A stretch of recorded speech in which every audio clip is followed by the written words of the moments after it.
तेरे फ्रेंड्स वर्तमान आपण मानक पाखरे गोटे गोल्डन चांस अच्छी यही जो चांस रे जदि आपण माने गोटे फायदा न उठेबे ताहले आपण माने जानिबे जे आपण माने केबे भी कौन से प्रकार एमिति आउ सुযোଗ आपण माने पाई परिबे नाही मु आपण को सेही जिंस कहया पय जाउचे जोटा आपण मानक पय बहुत इंपोर्टेंट रहइबो।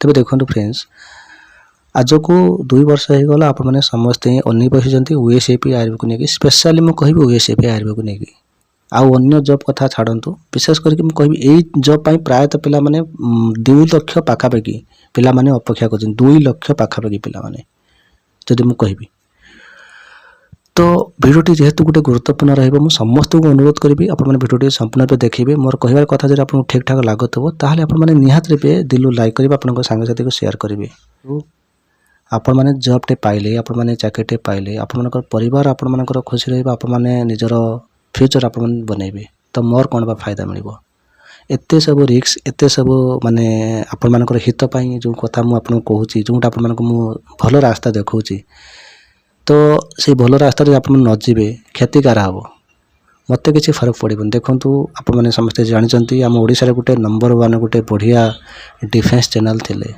से भी सार जनक भाई जनक हमर चैनल को आउ वीडियो रे अपलोड करू नाहंती तांकर कोन फरक पड़ी गला कोले पिला मान तांको भूल बुझिले विभिन्न प्रकार बदनाम कले तो भाई हमर वीडियो कलेनी तो भाबुतले कोन ना से यूट्यूब रे ही तांको संसार माने चलुतला तो सेमती मु आज अछि होते काले न थाई पारे काहे ना एठी सोशल मीडिया के परमानेंट नुहंती तो फ्रेंड देखो से जिंस छाडंत म आपन को पॉइंट पर आसो सुनंतु जदि आपण माने गोटे डिफेंस पाई प्रिपरेशन करूचंती तो आपण माने को सब बेले फिजिकली मेंटालिटी आपण माने माइंड आपण माने सब पई कूल रखा पड़ो फास्ट कथा आप मन रखु तो जेहेतु 2 वर्ष हो गला आपण माने अपेक्षा अच्छा रिक्रुटमेंट न आस दृष्टि आप सब टेंशन रोच एमती भी बहुत सारा आशा पिला माने अच्छा तो जो मैंने कौन प्रकार प्राइवेट सेक्टर जॉब नक प्रिपरेशन करुँच सुधा तो से पिला माने प्रायतः अधिक आशा रखुंट जो मैंने लो मिडिल क्लास बिलोंग कर पिला माने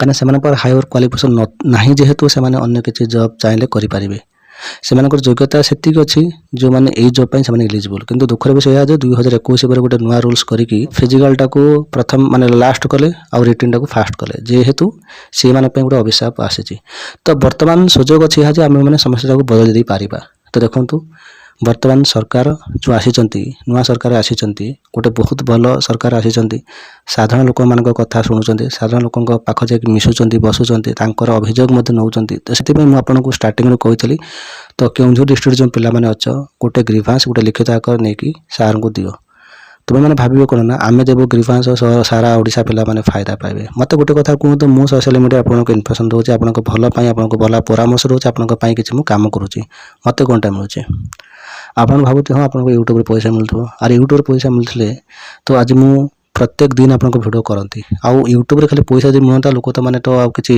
जॉब न करी यूट्यूब रे ही करंते काम से सब जिंस नै आपन बुझा पे चेष्टा करंतु म आपन को फॉर एग्जांपल देली गुटे हमर डिफेंस यूट्यूबर भाई आज को 2 मास हला वीडियो करू नाते तांकर कोन संसार भासी होची यूट्यूब रे तांको तो पैसा मिलथला तो वीडियो काई करू नाते ए सब आलतू फालतू कमेंट करिया पे म आपन को प्रथम मना कर दु जे करिबेनी कले मत किसी फरक पड़ेनि मु चैनल पूरा बंद करदेवी किसी फरक पड़ेनि।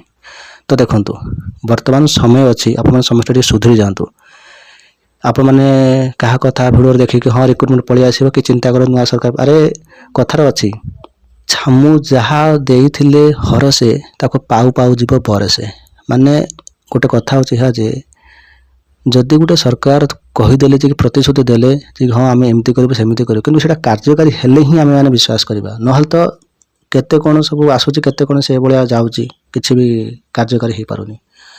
तो आमर दरकार निजुक्ति आमको यही वर्ष 2024 भितर ही दरकार आप चिंता करूँ आप प्रायतः जो मैंने डिफेंस प्रिपरेशन कर यूएसए पार्बी कथा मुझे कह 2 वर्ष है आपने पछाड़ गुड़ी तो से एज के अच्छे थे पचारूँ तांको केते पिला मानकर एज निहाती 30+ हो गलानी किसी पिला मानकर तो एबे जो पिला माने यंग जनरेशन पिला माने से माने ही चाकरी पाइबे जो माने अपेक्षा कलम 2018 आपण हिसाब कर 2024 हो गला 6 वर्ष हो गला एबे सुधा रिक्रुटमेंट रो देखा दर्शन नाही तेणुक मोर कहबार कथा है गोटे कथा पॉइंट पर कहती शुण वर्तमान सब पिला माने काम कर किसी ड्रामाबाज न करिक आपण समस्ते निज तरफ गोटे ग्रीवांस लिखा आप चेष्टा करूँ जमी आम करथिले ପାଣ୍ଡିଆନ ସାର୍କୁ ଦେଉଥିଲେ, ସିଏମ୍କୁ ଦେଇଥିଲେ, ଯେମିତି ଆମେ ମଝିରେ ଯେମିତି ଗ୍ରିଫାନ୍ସ ସିଷ୍ଟମ୍ କରିଥିଲେ ସେଇଭଳିଆ ଏଗେନ୍ ଆଉ ଥରେ ଆମକୁ କରିବାକୁ ପଡ଼ିବ। ଆପଣ ଭାବିବେ କ'ଣ ସେମିତି କଲେ ହେଇଯିବ? ନିଶ୍ଚୟ ରୂପେ ହେଇଯିବ, ମୋର ପୂର୍ଣ୍ଣ ବିଶ୍ୱାସ। କାରଣ ସରକାର ପାଖକୁ କଥାଟା ଯିବା ଆବଶ୍ୟକ। ସରକାର ଆପଣ ଭାବିବେ ଆମେ ତ ଦେଇଥିଲୁ ଆଗରୁ, ଯାହା ଦେଇଥିଲେ ସିଏ ସରକାର ଚାଲିଗଲା। ଏବେ ଯେଉଁ ନୂଆ ସରକାର ଆସୁଛନ୍ତି ତାଙ୍କୁ ଆମେ ରିମାଇଣ୍ଡ କରିବାକୁ ପଡ଼ିବ, ତାଙ୍କୁ କହିବାକୁ ପଡ଼ିବ।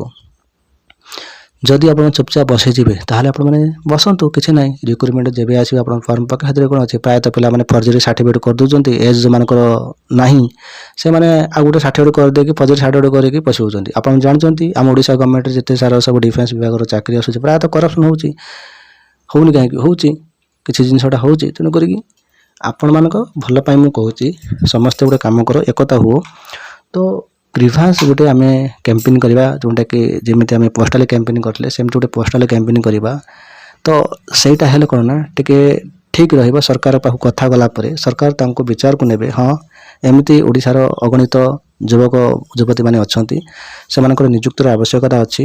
ତେବେ ଆମ ଡିଫେନ୍ସ ବିଭାଗରେ ଯେଉଁ ସବୁ ନିଯୁକ୍ତି ଅଛି ତାକୁ ଆମେ ଖୁବ୍ ଶୀଘ୍ର ଆମେ ନିହାତି ରୂପେ ପୂରଣ କରିବା। କାହିଁକିନା ଡିଫେନ୍ସ ବିଭାଗରେ ଯେଉଁ ରହିଛି ଖାଲି ପଡ଼ିଛି ପଦବୀ, ପ୍ରାୟତଃ ଓଡ଼ିଶା ଗଭର୍ଣ୍ଣମେଣ୍ଟକୁ ଦରକାର। ବର୍ତ୍ତମାନ ଦେଖିବେ ଯଦି ଆଗାମୀ ଦିନରେ ଆମର ରହୁଛି ରଥଯାତ୍ରା, ତେବେ ରଥଯାତ୍ରାରେ ସିକ୍ୟୁରିଟି ଆବଶ୍ୟକ ଅଛି। ତା ସହିତ ରଥଯାତ୍ରା ଯେଉଁ ଆମର ଦେଖନ୍ତୁ ପୁରୀରେ ଯେଉଁ ନୂଆ ବାଟାଲିୟନ୍ ହେଲା, ତ ସେ ଯେଉଁ ବାଟାଲିୟନ୍ରେ ସବୁ ଆଣିଲେ କେଉଁଠି ସିକ୍ୟୁରିଟି? ସେଟା ଫାଷ୍ଟ IRB ବାଟାଲିୟନ୍ ଢେଙ୍କାନାଳରୁ ନେଇଗଲେ।